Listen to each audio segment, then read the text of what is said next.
بسم اللہ الرحمن الرحیم۔ آپ کی خدمت میں عرض کر رہے تھے کہ وضو ٹوٹنے کے سلسلے میں ایک بنیادی اصول یاد رکھیے گا کہ گندگی کے، نجاست کے بدن سے خارج ہونے سے وضو ٹوٹتا ہے بس، چنانچہ کسی چیز کے جسم میں داخل ہونے سے وضو نہیں ٹوٹے گا۔ نمبر 2، آپ نے کہیں پر بھی نگاہ ڈالی اس سے کوئی وضو نہیں ٹوٹے گا۔ نمبر 3، آپ کے ظاہری بدن پر کوئی نجاست لگ گئی اس سے بھی وضو نہیں جاتا ہے۔ انشاءاللہ اس پر مزید کلام کرتے ہیں، کال لیتے ہیں۔ السلام علیکم۔ لائن ڈراپ ہو گئی ہے، تو چنانچہ اب کچھ جسم سے جو گندگیاں خارج ہوتی ہیں ان کے بارے میں کلام کر لیتے ہیں۔ نمبر 1، یہ جو عموماً ہم پیشاب وغیرہ کرتے ہیں یا مطلب بڑا استنجا کرتے ہیں، انہیں مخرج معتاد کہتے ہیں۔ یہ لفظ میں اس لیے آپ کو عرض کر رہا ہوں، آپ فقہ کی کتابوں میں یہ لفظ دیکھیں گے۔ مخرج اسے کہتے ہیں، اس جگہ کو کہتے ہیں جہاں سے کوئی چیز نکلتی ہے، جیسے حروف منہ کے خاص حصوں سے نکلتے ہیں تو انہیں ان حروف کے مخارج کہا جاتا ہے، یعنی مخرج واحد ہے، مخارج جمع ہے۔ تو جہاں سے ہماری گندگی نکلتی ہیں عموماً یہ مخرج ہوتے ہیں، اور چونکہ عادتاً ایسا نکلتی ہے، عموماً عادت اسی کی ہوتی ہے، اللہ تعالیٰ نے ایک ایسی ہی ہماری طبیعت اور فطرت بنائی ہے، تو انہیں مخرج معتاد کہا جاتا ہے۔ تو مخرج معتاد سے جو بھی چیز نکلتی ہے وہ وضو کو توڑ دیتی ہے۔ یہ بس ایک بنیادی اصول یاد رکھیں، مخرج معتاد سے جو بھی چیز نکلے، چاہے وہ پیشاب ہو، بڑا استنجا ہو، خون حیض ہو، نفاس ہو، یا مزی ہو، ودی ہو، مادہ منویہ ہو، یہ سب کے سب وضو کو توڑ دیا کرتے ہیں۔ ہاں، لیکن ایک اس میں فقہا کا اختلاف رہا ہے کہ یہ بہنوں کو ایک مرض ہوتا ہے لیکوریا کا مرض۔ اس میں عموماً مطلب عام نارمل حالت میں بھی پانی کا اخراج ہوتا رہتا ہے، اور یہ تو اس میں اس اتفاق ہے کہ یہ پاک ہوتا ہے، کتنا ہی کپڑوں پر لگ جائے کپڑے بالکل ناپاک نہیں ہوں گے۔ لیکن مسئلہ یہ ہے کہ کیا اس سے وضو ٹوٹے گا کہ نہیں ٹوٹے گا؟ تو بہت سے فقہا نے یہی فرمایا کہ اس سے وضو نہیں جائے گا۔ بعض یہ کہتے ہیں کہ احتیاطاً وضو کر لے تو بہت بہتر ہے، کیونکہ نبی کریم صلی اللہ علیہ وسلم نے ایک بنیادی ضابطہ ارشاد فرمایا کہ ہر وہ چیز جو مخرجین سے نکلتی ہے، سبیلین سے نکلتی ہے، یعنی وہی مخرج معتاد، تو وہ وضو کو توڑ دیتی ہے۔ تو یہ چونکہ عام کلام ہے سرکار کا صلی اللہ علیہ وسلم، مطلق کلام کیا، تو اس میں لیکوریا کا پانی بھی داخل ہونا چاہیے۔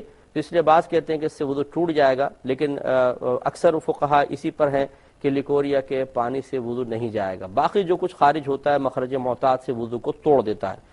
تو ایک تو مخرج معتاد سے جو چیز نکلتی ہے وہ وضو کو توڑ دیتی ہے۔ دوسرا، دکھتی آنکھ سے نکلنے والا پانی، یہ بھی وضو کو توڑ دیتا ہے۔ دکھتی آنکھ سے نکلنے والا پانی یعنی جو بیماری کی وجہ سے آنکھ سے نکلتا ہے، ورنہ کبھی غم کی وجہ سے بھی نکل جاتے ہیں، نعت سنی، کوئی فوت ہو گیا، غم کی وجہ سے آنسو نکل آئے، یا مرچیں وغیرہ آنکھ میں چلی گئیں، کوئی تنکا پڑ گیا، کوئی گرد و غبار چلا گیا، اس سے بھی پانی نکلتا ہے، یہ پاک ہوتا ہے، یہ آنسو پاک ہوتے ہیں۔ لیکن جو جیسے آشوب چشم کا مرض ہوتا ہے، یا آنکھ کے اندر کوئی دانے وغیرہ نکل آئے، ان کی وجہ سے پانی خارج ہوتا ہے، یہ پانی یاد رکھیں وضو کو توڑ دیتا ہے۔ لیکن جب تک یہ آنکھ کے اندر رہے گا نہیں ٹوٹے گا۔ جیسی آنکھ سے نکل کے یہ بہے گا تھوڑا سا، یا اتنا کہ بہنے کی صلاحیت رکھتا ہو، مثلا آپ کے آنکھوں میں پانی آیا اور اس سے پہلے کہ ٹپکتا آپ نے فوراً رومال سے اس کو صاف کر لیا، پھر آیا پھر صاف کر لیا، پھر آیا پھر صاف کر لیا، بہنے نہیں دیا، تو غور اس بات پہ کرنا ہوتا ہے کہ اس کا اصل میں حقیقتاً بہنا کوئی لازم نہیں ہے۔ آپ کو غور یہ کرنا ہے کیا یہ پانی اتنی مقدار میں آیا تھا کہ اگر میں صاف نہ کرتا تو یہ بہہ جاتا؟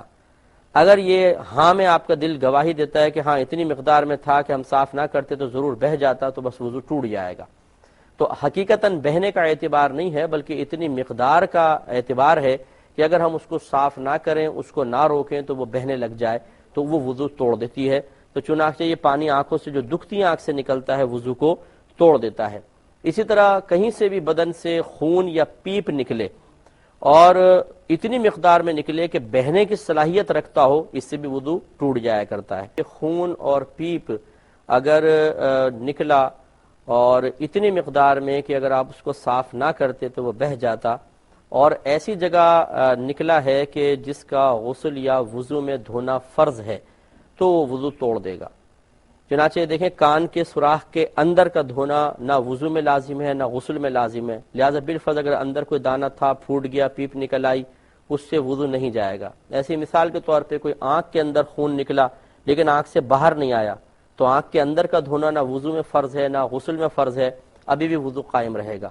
باقی پورے حصے بدن پہ کہیں سے بھی خون یا پیپ نکلا اور اتنی مقدار میں کہ بہنے کی صلاحیت رکھتا ہے تو وضو ٹوٹ جائے گا۔